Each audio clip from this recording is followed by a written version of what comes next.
अभी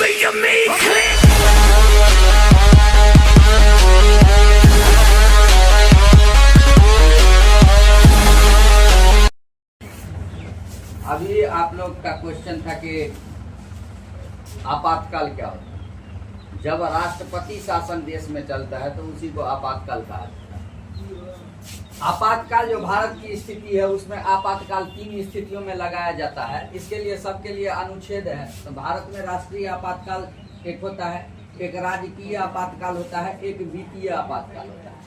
राष्ट्रीय आपातकाल होता है उसका जो अनुच्छेद होता है वो 352 के अंतर्गत होता है, जबकि राजकीय आपातकाल होगा 356 के अनुच्छेद के अंतर्गत, और वित्तीय आपातकाल जो होता है वो 360 अनुच्छेद के अंतर्गत।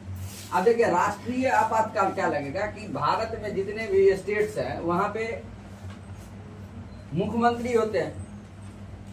अब क्या है, राष्ट्रीय आपातकाल कब लगाया जाता है? तो राष्ट्रीय आपातकाल उन स्थितियों में लगाया जाता है जब देश में किसी दूसरे देश के साथ युद्ध हो रहा हो। तो युद्ध के समय में राष्ट्रपति शासन लगता है, इसको बोलते हैं राष्ट्रीय आपातकाल। राष्ट्रपति शासन जब देश में करता है तो ये, अब राष्ट्रपति शासन कैसे होता है कि इसमें सबसे पहले राष्ट्रपति शासन के लिए आपको 30 दिन के अंदर राष्ट्रपति शासन अगर लगता है राष्ट्रीय आपातकाल में, तो यहाँ पे आपको ये 6 महीना तक के लिए शासन होता है। लेकिन फिर इसका जो प्रोसीजर है वो आपको बदल करके 3 साल तक राष्ट्रीय आपातकाल भारत में लगाया जा सकता है। किस स्थिति में? तो युद्ध सब के स्थिति में। इसके लिए 30 दिन के अंदर कहा जाता है कि सांसद एक बिल पास करेंगे जिसमें 2/3 बहुमत की जरूरत होता है। 30 दिन के अंदर 6 महीना होगा, फिर वही प्रोसेसिंग चलता है। उस प्रोसेस से काम करके ऐसे ऐसे इसको बढ़ाया जा सकता है।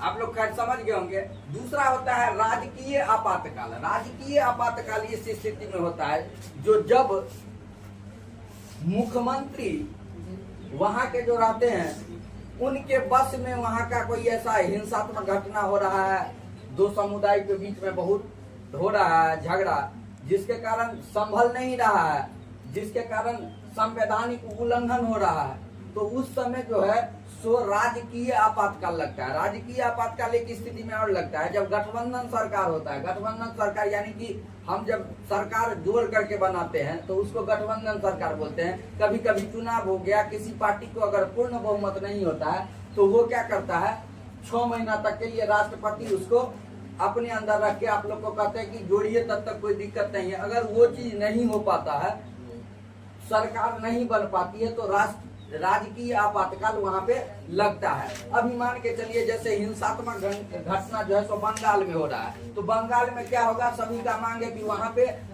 राष्ट्रपति शासन लगे। लेकिन राष्ट्रपति शासन ऐसे नहीं लग जाएगा। अब वहां के राज्यपाल जो है वो जाएंगे सबसे पहले जांच करने के लिए, और जांच करने के बाद वहां पे वो रिपोर्ट सौंपेंगे केंद्र सरकार को, और केंद्र सरकार फिर जो है सो वहां पे विचार करके उस शासन को लगाया जा सकता है। इसके लिए संसद में जो पास होगा वो 1/2 बहुमत तात्कालिक चालू हो जाता है। 30 दिन के अंदर जो है सो ये बिल पास करके राष्ट्रीय शासन होता है। लेकिन तात्कालिक ये शासन पहले लगा दिया जाता है, लेकिन लगा जाता है कि जो 30 दिन के अंदर इस पर विचार विमर्श करके बिल को पास कर देंगे।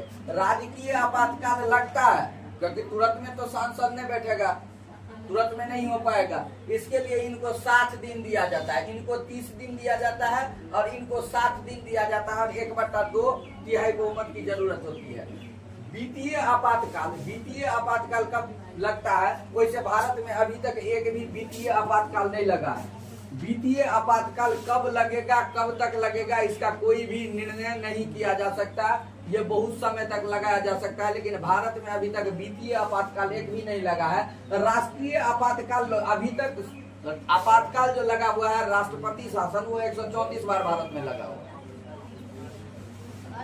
लेकिन राष्ट्रीय आपातकाल 3 बार लगा है। एक बार कब लगा था? तो भारत चीन का युद्ध 26 अक्टूबर को यह राष्ट्रपति शासन लगा था और 10 जनवरी 1968 तक यह शासन रहा। ये पहला राष्ट्रीय आपातकाल था। भारत और पाकिस्तान युद्ध 3 दिसंबर 1971 से 17 दिसंबर 1971 तक जो है सो भारत पाकिस्तान में भारत में एक आपातकाल, ये राष्ट्रीय आपातकाल है। 25 मार्च 1975 जब भारत में आंतरिक घटना हो, आंतरिक